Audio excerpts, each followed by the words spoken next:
significant risk, 일반적으로 수술적으로 사용되는 의료기기들 significant risk가 되고, 이런 경우에는 FDA의 그 ID 승인을 요구하게 됩니다.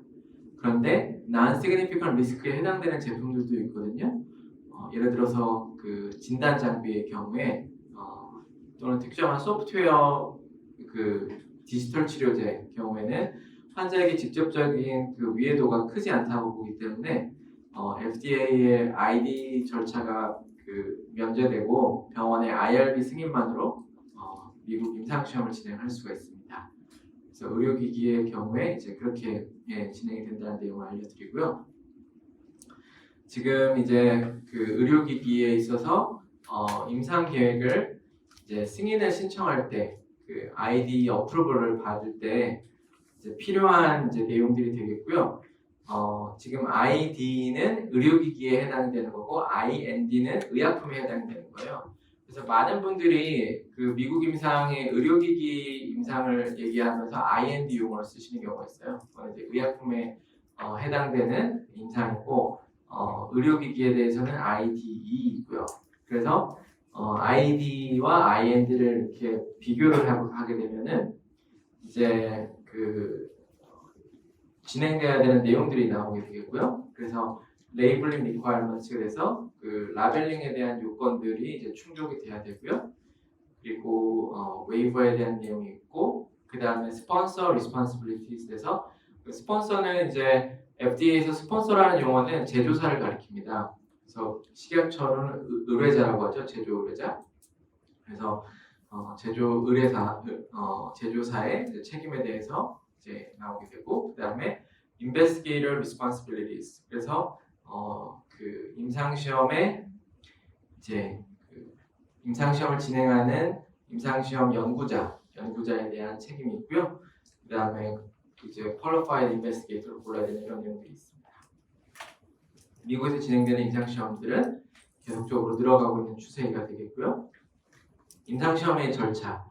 그래서 그 클래스 1 이제 의약품에 대해서는 임상시험이 다 요구가 되겠지만 의료기기에 대해서는 클래스 1은 등록하는 절차입니다. 그래서 FDA가 심사를 하는 절차가 아니고요. 그래서 식약처의 1등급보다도 간소하고요. 이제 클래스 2 경우에 510K에 해당이 되고, 그 다음에 미국의 클래스 3가 PMA라고 해서 임상시험이 요구가 됩니다. 그래서 FDA의 심사 이제 절차에는 그 510K 동등 비교, 동등 평가를 하게 되는 심사가 있고요. 그 다음에 이 510K라고 하는 것은 동등 비교가 가능해야 됩니다. 그래서 비교 제품과 동등성이 입증이 되어야만 승인을 이제 내리게 되는 절차가 되겠고요.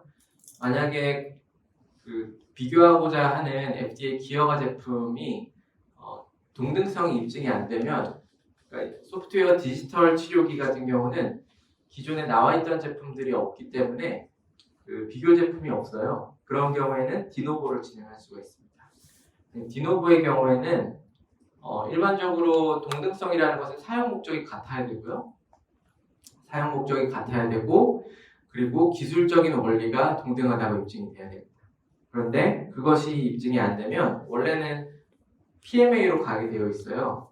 그게 동등성이 입증이 되느냐 안 되느냐가 클래스 2와 클래스 3를 구별하는 것이거든요. 그런데 클래스 3는 이런 심혈관용 스텐트나 상당히 위해도가 높은 기기들에 대해서 적용이 되고 있고, 그래서 이 소프트웨어 디지털 치료기 같은 경우는 사용 목적이 같은 기여가 제품은 없지만 심혈관 스텐트와 같은 환자에게 위험을 끼치지는 않거든요. 그래서 디노보로 진행을 하게 해줍니다. 그 다음에 이거는 HD라는 거는 휴메니테리안 이제 어떤 그 인류 보건학적인 위기가 있을 때 승인해주는 그런 내용이고요. 그래서 이렇게 진행이 되는 절차라는 것이고요. 그래서 일반적으로 3등급의 임상이 요구가 되고 동등 비교 제품이 없는 디노보에도 임상이 요구가 됩니다. 그래서 임상 계획을 이제 진행할 때는 그 ID 규정에 따라서 아까 얘기 드렸던 우리 제품이 NSR인지 SR인지의 평가가 먼저 중요합니다. 근데 이러한 평가는 그 FDA와 프리서미션이라는 절차를 통해서 사전 미팅을 통해서 FDA로부터 NSR이라는 평가를 받게 되면 FDA의 IDE 승인 없이 바로 IRB 병원 승인만으로 임상을 진행하실 수가 있고요. 그래서 ID를 신청을 할 때는 이제 이 애플리케이션을 FDA에 제출을 이제 해야 되고요. 그래서 결과는 30일 이내에 이제 나오게 되고요. 반려되는 경우가 디스어프로브가 있고, 그 다음에 이제 조건부 허가, approved with conditions 이런 걸 고쳐달라. 그다음에 어프로브가 되면은 스터디가 시작될 수 있고, 30일 동안에 아무 통보를 안 받으면은 암묵적으로 승인을 받은 걸로 간주가 됩니다. 그래서 FDA를 진행할 때는 이제 이러한 임상 시험과 임상 시험의 진행에 있어서 이제 먼저는 그 FDA와 프리서미션을 진행해야 됩니다. 그래서 제가 기업들 보면은 이제 어려움을 겪는 기업들이 상담을 오시는 경우가 있는데 510K를 접수를 했는데 미국에서 보안이 나왔는데 임상시험 데이터를 가지고 오라고 한다. 그러면은 그거는 아까 중앙의학사심의위원회 회의 같은 그런 이제 그 상황이거든요. 그래서 그런 경우에는 지금 이제 진행이 될 수가 없죠. 510K 보안은 180일을 부여합니다. 180일 이내에 임상시험을 할 수가 없기 때문에 그 경우는 이제 결국은 비교하는 제품이 근본적으로 동등하지가 않다는 거예요. 그래서 이런 것을 그러니까 결국 그런 부분은 이제 컨설팅을 해주는 업체에서 이제 지금 사용 목적이 같은 제품이 있어야 되거든요. 그리고 기술적으로 상당히 유사한 제품이 있어야 되는데 그게 없으면 FDA는 절대로 510K 승인 안 해줍니다. 그래서 그거는 510K 진행을 하면 안 되거든요. 510K 진행이 안 되기 때문에 그런 경우에는 지금 FDA의 프리서미션을 통해서 그렇다면 임상시험을 어떻게 설계해야 될지 또는 그것이 궁금하다면 FDA 프리서미션 통해서 임상이 필요 없다는 부분을 먼저 확인받고 510K를 진행해야 되는데 그냥 그 동등 제품을 제대로 선정이 안 된 상태에서 들어가서 그러면 이제 FDA가 510K가 캔슬이 되겠죠. 임상시험을 할 수가 없으니까. 그런 이제 사례들이 있고요. 그래서 이거는 이제 그렇지만 동등 제품이 파악이 되면은 굳이 임상시험을 해야 되는 것은 아닙니다. 그래서 프리서미션을 진행을 해야 됩니다. 이 프리서미션을 진행을 하기 위해서는 임상시험 프로토콜을 설계를 영문으로 해야 되고요. 이제 이러한 작업을 또 진행하기 위해서 미국의 대학병원과 그 교수와 이제 임상시험 프로토콜을 설계하는 작업을 이제 진행을 하고 프리서미션을 접수를 하게 되겠고요. 그리고 프리서미션을 접수를 하면 일반적으로 3에서 4개월 그 시점에 FDA에서 그것에 대한 이제 리뷰 피드백을 제공을 해줍니다. 그런데 요즘은 이제 팬데믹 기간이라고 해서 그 피드백을 제공받는 시점이 9개월에서 12개월까지 지체되는 경우가 생기고 있어요. 그래서 이 미국에서 임상을 진행하기 위해서는 반드시 프리서미션을 진행을 해야 되는데 이 프리서미션이 또 FDA로부터 컨펌 받는 기간이 좀 오래 걸리고 있어서 이것들은 이제 빨리 진행하시는 게 좋겠죠. 그래서 프리서미션을 통해서 만약에 우리 자사의 제품이 위해도가 낮기 때문에 NSR로 판정이 되게 되면은 FDA의 ID 임상시험 계획 승인 없이 병원의 IRB 승인만으로 임상시험을 진행하실 수가 있는 거고요. 만약에 ID가 필요하다라고 한다면 ID FDA 심사를 받고 임상을 진행해야 된다는 내용이 되겠고요. 그리고 이제 510K 그 심사에 있어서는 이제 예를 들어서 임상시험을 다 끝냈거나 임상시험이 필요 없는 경우 이제 510K만 심사만 진행하면 된다라는 타임라인에 대해서는 일단 FDA 510K는 90일의 리뷰 그 타임 클락을 받습니다. 그래서 그리고 그 90일이라는 일자 계산은 FDA 경우에는 캘린더로 계산하고요. 그러니까 예를 들어 오늘 날짜면 그냥 3달 이후가 됩니다. 식품여건 안전처는 그 워킹데이로 하죠. 그러니까 주말을 더 추가를 이제 그 날짜를 할 때 그 워킹데이만을 가지고 이제 계산을 해야 되는데 그런 차이점이 있습니다.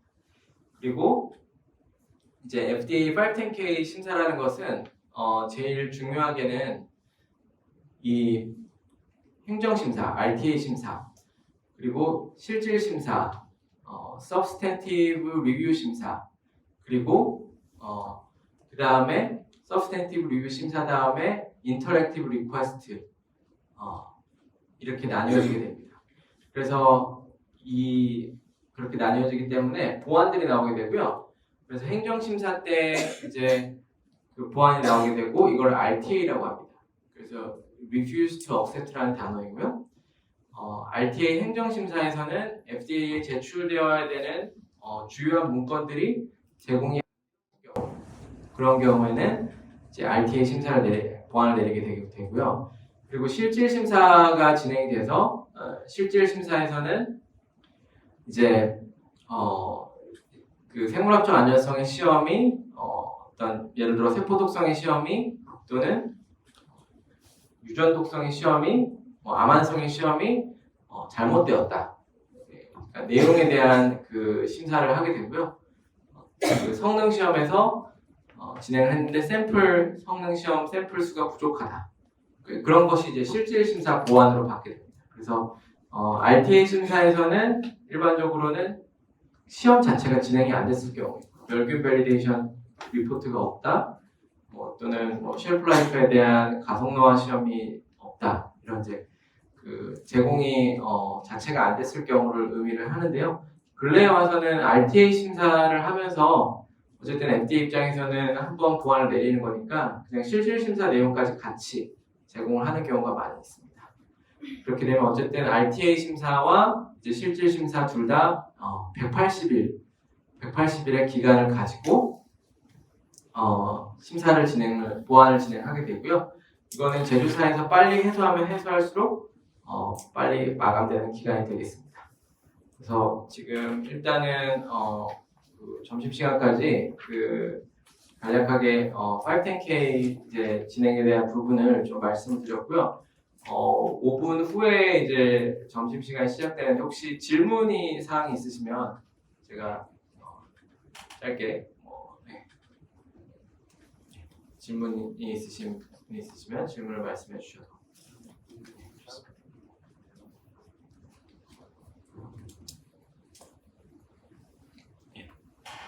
그래서 이 510K를 이제 더 이후 시간에서 좀 더 자세히 말씀을 드릴 텐데요.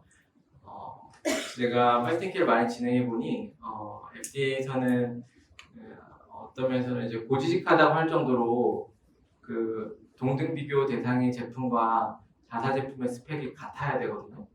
그래서 중요한 이제 스펙이 다르게 되면은 임상 데이터를 요구를 하고요.